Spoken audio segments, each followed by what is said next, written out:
से कौन कौन से व्यक्ति हैं, इनकी सोच है जो हमारे देश के ना होते हुए, मातृभूमि के ना होते हुए हमारे देशद्रोहियों के साथ है। तो उनके जांच सिद्ध भी पाया गया था और शायद उनको हटा भी दिया और प्रश्न को डिलीट भी कर दिया गया है। अभी एक पेपर तक नहीं हुआ। एमपी पुलिस में कितना एक पेपर नहीं हो रहा। एमपी पुलिस में इतना घोटाला हुआ है कि वहाँ तक हम पढ़ने वाले छात्रों के तो नंबर ही नहीं पहुँच पाते। 10 लाख दो नौकरी पाओ।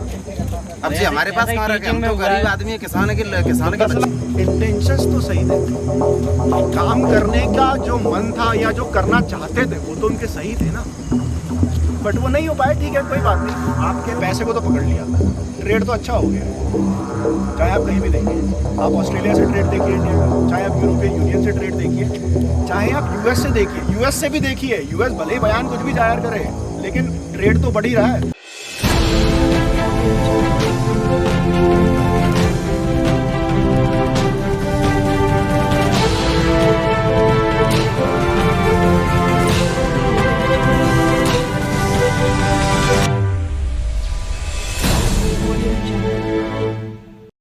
तो देखिए, आयुध की टीम नंदी ध्वज आज ग्वालियर पहुंच चुकी है। यहां पर हमारी शुरू से ये कोशिश रहती है कि जिस शहर पहुंचे, जिस नगर निगम पहुंचे, वहां पर जनता से वार्तालाप करें, जनता के मुद्दों को टटोलने की कोशिश करते हैं। हम यहाँ भी हैं, ग्वालियर में भी खास तौर पर हमारा ये एम होता है कि हम युवाओं से बात करें, क्योंकि कहा जाता है कि युवा देश का भविष्य है। मैं भी युवा हूँ और आज हम कई सारे युवाओं से ग्वालियर के मुद्दे, ग्वालियर की राजनीतिक मुद्दे, साथ ही राष्ट्र के मुद्दों पर चर्चा करेंगे। तो आप सभी का बहुत बहुत स्वागत है आयुध में। क्या नाम है आपका? आपसे शुरुआत करते हैं। विवेक शर्मा। विवेक जी, मध्य प्रदेश की 16 नगर निगमों में, साथ ही पूरे मध्य प्रदेश में चुनाव का माहौल चल रहा है जी। 16 नगर निगमों में नगर निगम चुनाव है जी। क्या मुद्दा रहेगा ग्वालियर के नगर निगम चुनाव का? ग्वालियर के नगर निगम चुनाव का मेरे हिसाब से बेरोजगारी जो प्राइम मुद्दा है यहाँ पे, वो बेरोजगारी है, क्योंकि इतनी ज़्यादा अपॉर्चुनिटी नहीं है ग्वालियर शहर के अंदर कि यूथ उसे कनेक्ट कर पाए। मेन मुद्दा वही रहने वाला है और थ्रू आउट द इलेक्शन वही एक चीज़ है जो चलने वाली है और मेरे हिसाब से शायद युवा उसी के बेसिस पे वोट करेंगे। तो जिस प्रकार से भाई साहब ने कहा कि बेरोजगारी सबसे बड़ा मुद्दा है, क्या नाम लिखते हैं आप? जी, मैं रानू जी, मध्य प्रदेश में चुनाव है, ग्वालियर में चुनाव है, क्या समझते हैं ग्वालियर की मुख्य समस्याएं क्या है? ग्वालियर की वैसे तो मेरे हिसाब से कोई समस्या नहीं होनी चाहिए, क्योंकि यहाँ भारतीय जनता पार्टी पूर्ण रूप से बहुमत से जीतेगी, तो मेरे हिसाब से तो कोई समस्या नहीं होनी चाहिए। तो नगर निगम भी कार्य कर रहे हैं, सभी आप देख सकते हैं ग्वालियर में। तो जिस प्रकार से भाई साहब ने कहा कि नगर निगम पूरी तरह से काम कर रहा है, कोई समस्या नहीं, हम इस तरफ के युवाओं से भी बात करेंगे। भाई साहब कहाँ जा रहे हैं? देखिए, चलिए, आप क्या नाम लिखते हैं? मैं कमल सिंह चौहान। कमल जी, नगर निगम चुनाव है, जब लौट के आ रहे भाई साहब ने बोला कि शायद यहाँ पर कोई समस्या नहीं है, लेकिन जब हम लौट के आ रहे थे, अभी मतलब इस पार्क में आ रहे थे, तो कई सारे गड्ढे भी दिखे। कल तक वो गड्ढे नहीं थे, आज बारिश हुई, क्या क्या कहेंगे? नहीं, मैं यही कहना चाहूँगा कि ग्वालियर में सुधार तो हो रहा है, काफ़ी रोडों का विकास बीजेपी के आने से काफ़ी चेंजमेंट तो आया। आज से कई वर्ष पहले तक ग्वालियर बड़ा अजीब सा लगता था, लेकिन आज देखिए ग्वालियर में पार्कों का भी डेवलपमेंट हो रहा है और रोडें भी बन रही हैं, काफ़ी चेंजमेंट। यदि कोई 5 साल पहले आया होगा यहाँ और अब के ग्वालियर में अंतर तो दिख रहा है, लेकिन अभी और बहुत कुछ सुधार होना बाकी है, मैं यही कहना चाहूँगा। बाकी थोड़ा सा महंगाई तो है और पूरे इंडिया में है, तो वो तो समस्या तो है ही है। सभी चीज़ों की, गैस की, जैसे आप सिलेंडर देखिए कितना महंगा हो रहा है, तो एक जो मध्यम वर्गीय और गरीब आदमी है उसके लिए तो दिक्कत है ही। नहीं, देखा जाए तो गरीबों के लिए सरकार द्वारा कई सारी योजनाएं लाई जा रही हैं, इस बात से आप कितना सहमत हैं? क्या आप भाई साहब के विचारों से कितना सहमत हैं? ना, जो भी अंकल बोल रहे हैं सही बात है। योजनाएं तो काफ़ी चालू हैं, वो सरकार काम भी कर रही है, बाकी सारा सही चल रहा है। बहुत सही चल रहा है भाई साहब के हिसाब से। भाई साहब ने कहा कि नगर निगम काम कर रही है, नगर निगम द्वारा काम किए जा रहे हैं, सड़कें सुधारी जा रही हैं, सौंदर्यीकरण का काम किया जा रहा है, लेकिन महंगाई बढ़ी है। अब हम युवाओं के मुद्दे पर बात करेंगे। तो चूंकि आप युवा हैं, तो युवा से जुड़े हुए क्या मुख्य मुद्दे हैं ग्वालियर के? सबसे बड़ा मुद्दा, जैसे बड़े भाई ने बताया, कि बेरोजगारी ही है। आजकल युवा भ्रमित है ये जो चीज़ पढ़ाई की होती है, जो चीज़ इसकी नौकरी की होती है, जो भविष्य बनाने की होती है, उसमें आजकल वो राजनीति में ज़्यादा सक्रिय हो रहा है। और वो नौकरी को, अपने भविष्य को ना देखते हुए वो सबसे पहले या तो घूमने में अपना व्यतीत करता है, पूरा समय व्यर्थ करता है, या फिर राजनीति में करता है, या अन्य कई जगह बैठे करते हैं। राजनीति में अगर युवा होंगे तो देश की स्थिति सुधरेगी भाई जी, साहब। राजनीति में युवा होंगे तो देश की स्थिति सुधरेगी, लेकिन उनका पढ़ना भी तो ज़रूरी है। राजनीति से सुधरना एक अच्छा विषय है, लेकिन उनका पढ़ाई करना, उनकी योग्यता पूर्ण करना, उनका समझदार होना, ज्ञान होना, तभी तो देश बढ़ेगा आगे। राजनीति में जिंदा बात करने से, झंडे उठाने से या घूमने से थोड़ा ना देश बढ़ता है। अब एक छोटी सी बात, आपकी बात हम खत्म करेंगे। कुछ दिन पहले ग्वालियर का माहौल खराब हुआ था। मध्य प्रदेश में सिर्फ एक शहर था जहां पर माहौल खराब किया गया था। जिन्होंने माहौल खराब किया था वो पढ़े लिखे युवा थे भाई साहब। आप इस विषय में क्या कहना चाहेंगे?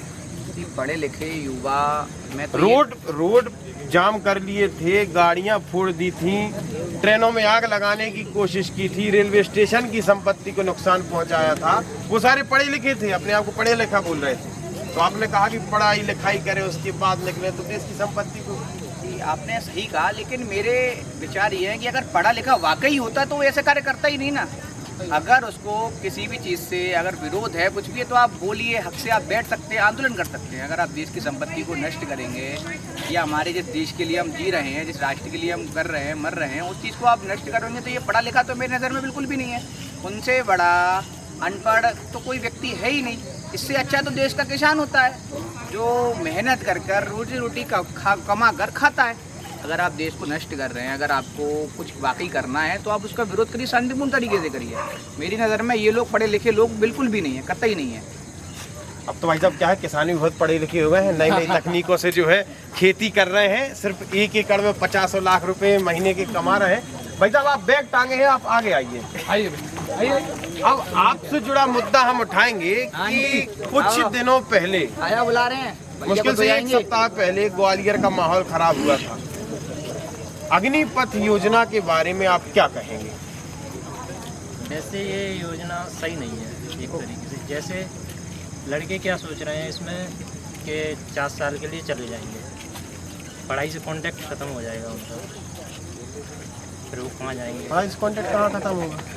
खाए वहाँ पे जाएंगे, 4 साल करेंगे। अगर एक बार कोई पढ़ाई छोड़ देता है, दोबारा मन लगता है उसका? ऐसे कैसे नहीं लगता? नहीं लगता है, जब ही तो पढ़ा है स्टूडेंटों को, पढ़ा पता है। उस 4 साल में ये क्या गारंटी है कि आपकी जॉब ही लग जाएगी? कितनी बेरोजगारी चल रही है, कितनी अच्छी योजना है ये, आपको तो पूर्ण सहमति देनी चाहिए। सत्येंद्र। क्या करते हैं? पढ़ाई। कितनी उम्र है? 25 साल। 24 तक अभी अपन लग नहीं पाए। 17.5 से भाई साहब अपन को तो 4 साल 25 लाख रुपए 16 लाख रुपए दिए जा रहे हैं। नहीं तो हमें तो करनी नहीं थी वो पहले। हाँ, तो आपको मतलब नहीं जाना था। तो आप क्या आप निकला भी तो अभी अग्निपथ, वो तो अभी आया है। अभी निकाला इन लोगों ने। साला ग्रुप डी का कब से तैयारी में लगे, 4-5 साल लोग इधर करते करते। जे मान लो घर वालों की इतनी हिम्मत नहीं हो रही है रखने की, फिर भी रह रहे हैं, मजबूरी है। टीचिंग में साला किससे कितना उधर से भी एक पेपर तक नहीं हुआ, एमपी पुलिस में कितना एक पेपर नहीं हो रहा। एमपी पुलिस में इतना घोटाला हुआ है कि वहाँ तक हम पढ़ने वाले छात्रों के तो नंबर ही नहीं पहुँच पाते। 10 लाख दो, नौकरी पाओ। अब जी हमारे पास कहाँ रखे, हम तो गरीब आदमी है, किसान के 10 लाख कहाँ दिए जा रहे हैं, हमें जरूर बता देना एक बार। तो दिए जा रहे हैं ना, ये जा रहे हैं, चल रहे हैं, बोल रहे हैं। लोग लेने वाले लेते हैं, देने वाले दे रहे हैं, लेकिन हम कहाँ से दें? उनको कुछ नहीं आता है, उनके नंबर प्रत्येक व्यक्ति के 90 नंबर तो नहीं आएंगे, ये तो है। हर व्यक्ति के 80, 85, 90, 85, 90।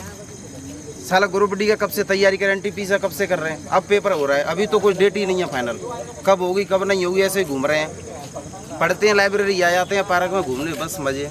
तो अब ये बताओ कि जो अग्निपथ योजना है, इसके बारे में इसके युवा होने के नाते आप क्या कहेंगे? मुझे तो ये गलत है ये योजना। देखो उनके हिसाब से ठीक लग रहा है मुझे तो, ये कि सबको मौका दिया जाएगा। देखिए, चूंकि अब भाई साहब ने कहा मेरे हिसाब से गलत, अब इस बात पर कौन बोलना चाहेगा कि अग्निपथ योजना अग्निपथ योजना, भाई साहब ने कहा, क्या नाम है, शुभ नाम लिखते हैं? संदीप दाखल। संदीप जी ने कहा कि अग्निपथ योजना गलत है। आप क्या कहेंगे इस विषय में? अग्निपथ योजना गलत नहीं है, उसे जिस तरीके से दिखाया जा रहा है प्रेजेंटेशन उसका गलत है। लोगों के अंदर डाउट 4 साल के लिए, 4 साल के बाद बच्चा क्या करेगा? एक 4 साल बाद बच्चे के पास 12 लाख रुपए हाथ में कैश होगा। 21 साल का या 22 साल का लड़का इतना पैसा लेके कोई भी बिजनेस अपना स्टार्ट कर ये सकता है। गवर्नमेंट- सबसे पहली चीज़ वो पहले से स्किल सेट होके जब वो वहाँ से निकलेगा तो वो पहले से ही इतना ज़्यादा डिसिप्लिन्ड होगा कि कोई भी प्राइवेट कंपनी या गवर्नमेंट एग्जाम्स जो हैं उनके अंदर भी उसे रिवेट मिलेगी। वो तो योजना में भी है ना, योजना में भी जब कि आप आएंगे आपको बीमा पहले मिलेगा। आपकी मध्य प्रदेश में कोई आप भर्ती देखते हैं उसमें सबसे पहले प्रायोरिटी आपको दी जाएगी। और 4 साल में आप यही मान लीजिए मेरी ट्रेनिंग चल रही है, मेरी जॉब लग चुकी है, उसको तैयारी कौन बंद करवा रहा है? अब आगे आप पढ़ नहीं सकते क्या? क्या एक आरक्षक ऐसा ही नहीं बनता क्या? एक आरक्षक ऐसा ही भी तो बनता है अपने पढ़ के। अब तो 4 साल कितना अच्छा बोलता है? 1% ऐसा होता है भाई साहब। हर व्यक्ति ये नहीं होता। लेकिन वहाँ तो 25% बनाएंगे। कहाँ पर? आर्मी में जाएंगे, जो आप अग्निपथ योजना का जो हिस्सा बनेंगे, तो 25% आपकी जो है वहाँ पर 25% लोगों को रोका जाएगा और उन्हें आगे की बढ़ाया जाएगा। तो हर व्यक्ति आप थोड़ी जब ना अग्निपथ के लिए हर व्यक्ति थोड़ी आप वो कर सकता आप है। जब बोल रहे हो कि 1% निकलता है, यहाँ तो 25% की संभावना है। ऐसा कुछ नहीं है, सब कहने से कुछ नहीं होता। एकदम डायरेक्ट से नहीं लानी चाहिए थी, अलग से इसको ला सकते थे। पहले ये तो चलना चाहिए था और पिछले वालों की रद्द कर दिया, वो तो नहीं करना चाहिए था। अलग से कैसे मतलब? अलग से ऐसे अलग ये से तो कोई चल रहा वैकेंसी निकाला होता है, अलग से निकाला होता है जे कि मतलब जो बच्चा इनके लिए प्रॉपर तैयारी के लिए कर रहा है, तो वो ये चल रही थी जो रैली भर्ती। नहीं तो ये तो योजना है। आप स्वेच्छा अगर आपकी है तो आप जाओ, नहीं जाना पर मत जाओ। वो तो हटा दिया ना, वो जो आर्मी का जो पहले से परमानेंटली था वो तो हटा दिया। 15 साल के बाद लड़का का मतलब कितनी ईयर तक जॉब कर सकता था, उसकी मनमर्जी है ये। पर लेकिन अब तो 4 साल ही रख दिए, 4 साल के बाद उसे हटना ही पड़ेगा। फिर क्या करेगा, कहाँ जाएगा? 10 लाख रुपए लेके घूमेगा।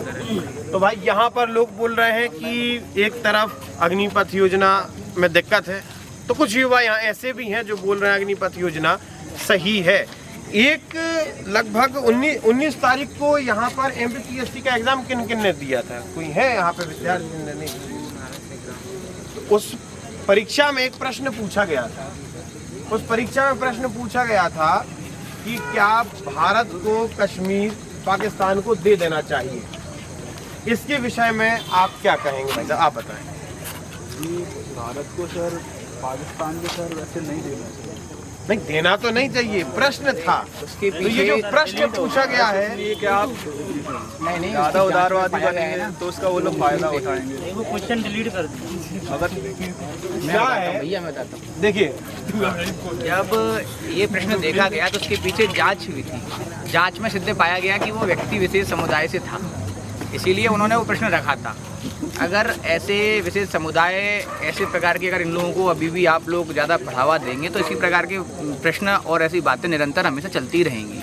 हमें सोचने की और पहचानने की सख्त ज़रूरत है देश को और सरकार को भी कि ऐसे कौन कौन से व्यक्ति हैं, इनकी ऐसी सोच है जो हमारे देश के ना होते हुए, मातृभूमि के ना होते हुए हमारे देशद्रोहियों के साथ है।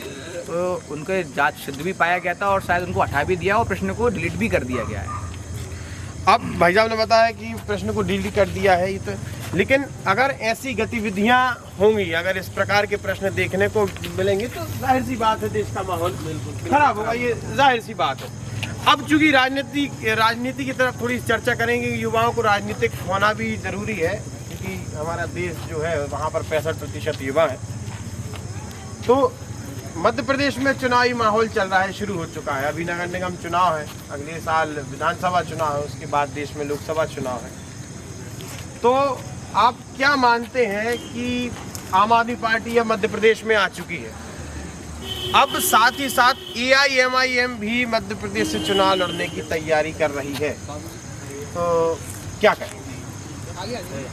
प्रदेश के अंदर जो पॉपुलेशन के आधार पर देखा जाए तो करंट सिनेरियो में मुझे नहीं लगता कि इसका कोई इम्पैक्ट पड़ने वाला है, क्योंकि अगर हम देखें तो भारत के अंदर राइट विंग की पार्टी एक ही है जो इस वक्त यूनानिमसली जीत रही है, और कुछ उनके पॉइंट्स ऐसे हैं जिसको हम कह सकते हैं कि वो सांप्रदायिक मुद्दों पे इलेक्शंस लड़ते हैं। बट उसके अलावा भी अगर देखा जाए, जैसे कि कुछ एक इंसिडेंट मैं आपको बताता हूँ, जैसे कि जब डोकलाम का इंसिडेंट हुआ था तो चाइना ने अपनी आर्मी यहाँ खड़ी कर दी थी, लेकिन उसके बाद मतलब बहुत अंदर की बात है, मैं UPSC का स्टूडेंट हूँ इसलिए मैं बता रहा हूँ, मोदी जी ने अपनी जो नेवल फ्लीट है वो जाके चाइना की कैपिटल सरल भाषा में बताइए, नेवल फ्लीट मतलब क्या?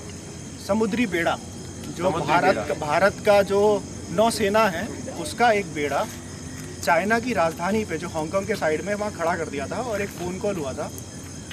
अच्छा, मैं इस चीज़ की पुष्टि नहीं कर रहा हूँ, ये मैंने क्योंकि पढ़ा हुआ है इसलिए मैं ये आपको एक इंसिडेंट बता रहा हूँ। मैं इस बात की कोई गारंटी नहीं दे रहा हूँ ये सही है या गलत है, बट उस वक्त उन्होंने ये एक फ़ोन कॉल हुआ था यहाँ के अपने यहाँ के डिफेंस मिनिस्टर के बीच में कि आप अगर अपनी आर्मी वापस नहीं लेते हैं तो एक्शन डायरेक्ट होगा।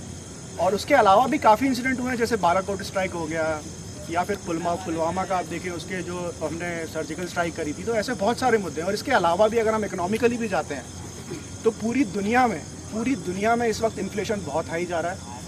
और शायद अभी 15 दिन पहले की बात है, मेरे कुछ दोस्त यूएस में हैं, तो उनका कहना ये था कि यूएस में आईटी के अंदर एक बहुत बड़ा रिसेशन आने वाला है और उस रिसेशन का फ़र्क सब जगह पड़ेगा, बट इसका डायरेक्ट इम्पैक्ट हमारे यहाँ के लोगों को नहीं पता चल रहा है। हमारे यहाँ जबकि अगर हम देखें तो आईटी सेक्टर हो गया या कॉरपोरेट सेक्टर हो गया, उसमें बूम आ रहा है। ये कैसे हो पा रहा है? क्योंकि कुछ लोग हैं जो बिहाइंड द सीन्स बहुत सारा काम कर रहे हैं और वो सारे लोग जो हैं वो सेंट्रल गवर्नमेंट से ही हैं। चाहे आप किसी को भी देख लें, कुछ जैसे अभी रिसेंट न्यूज़, हमारे यहाँ की राष्ट्रपति कैंडिडेट आप देखें जो मुर्मू जी हैं वो उड़ीसा से आती हैं।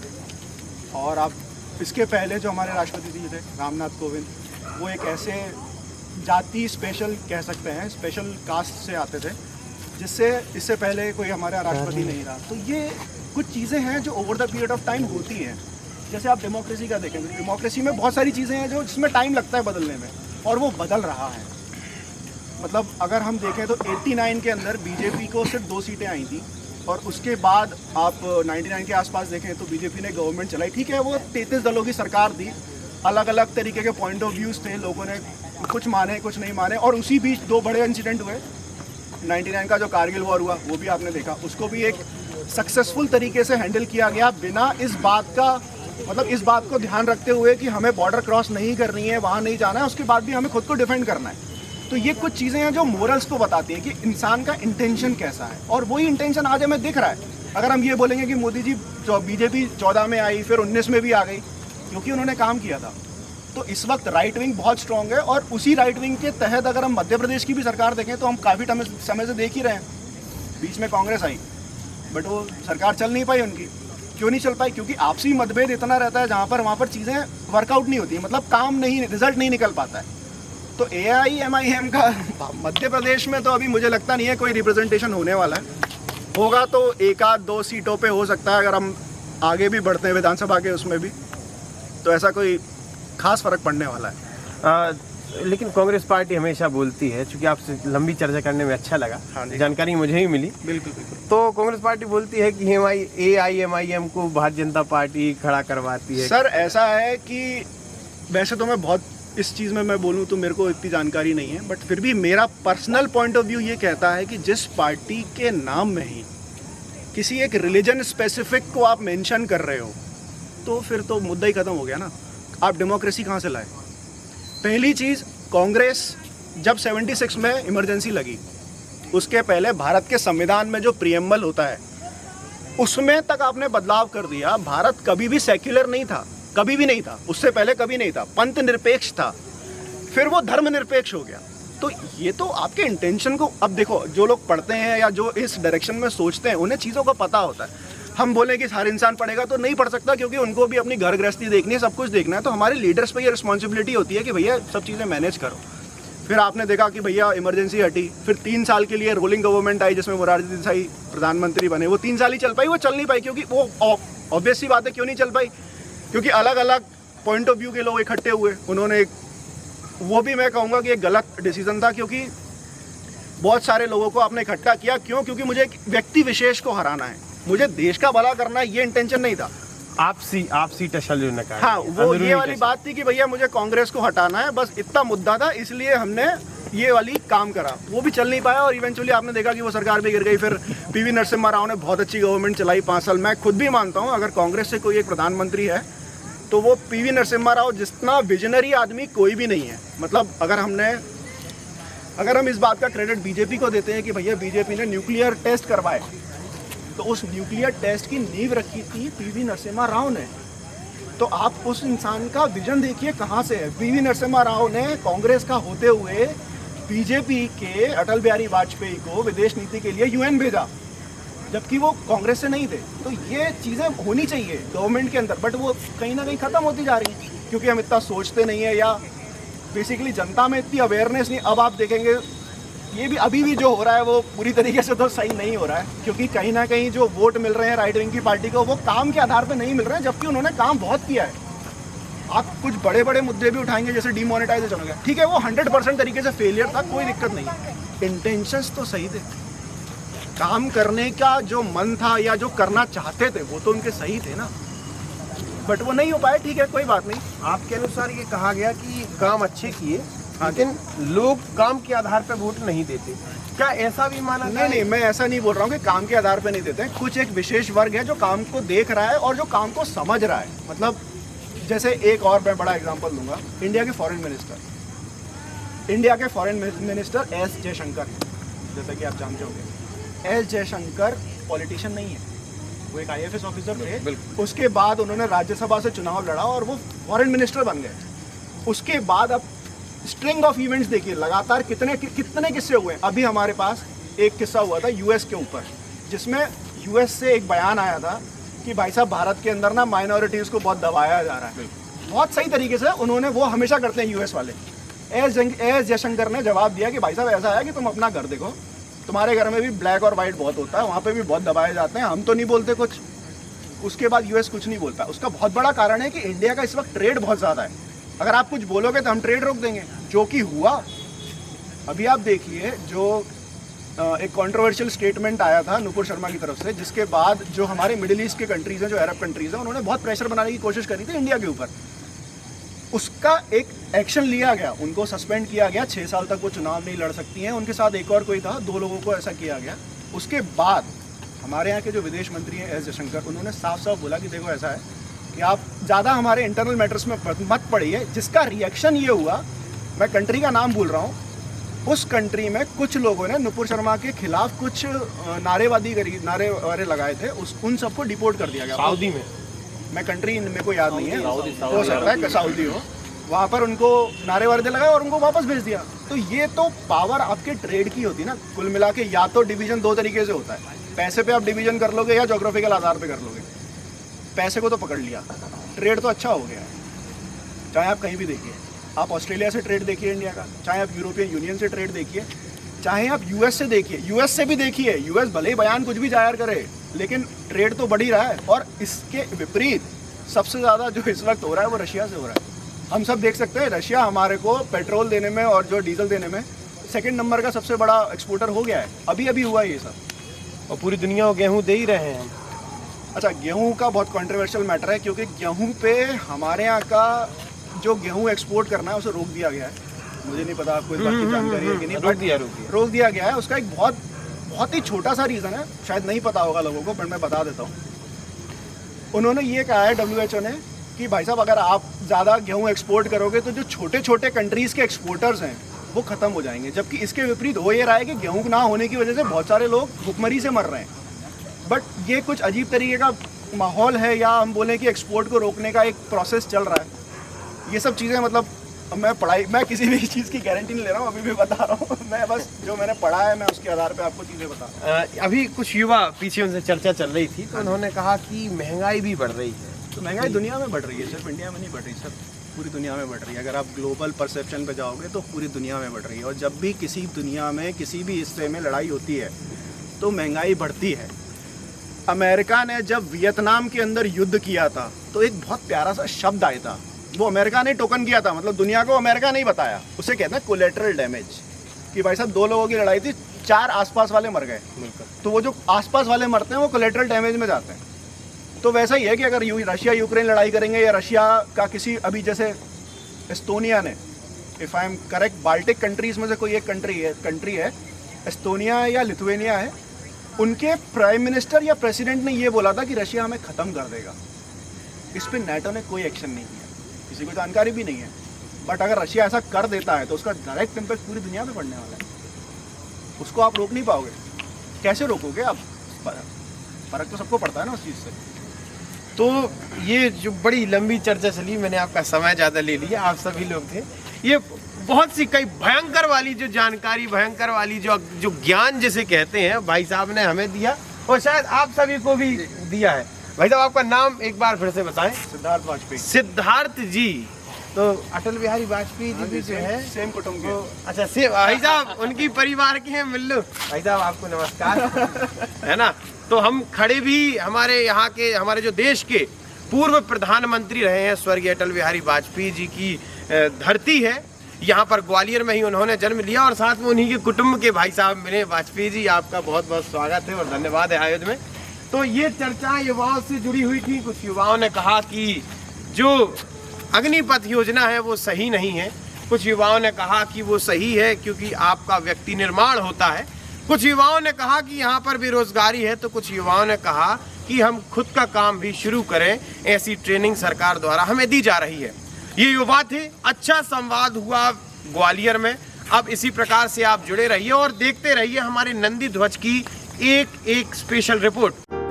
लगातार जुड़े रहने के लिए आयुध को सब्सक्राइब जरूर करें।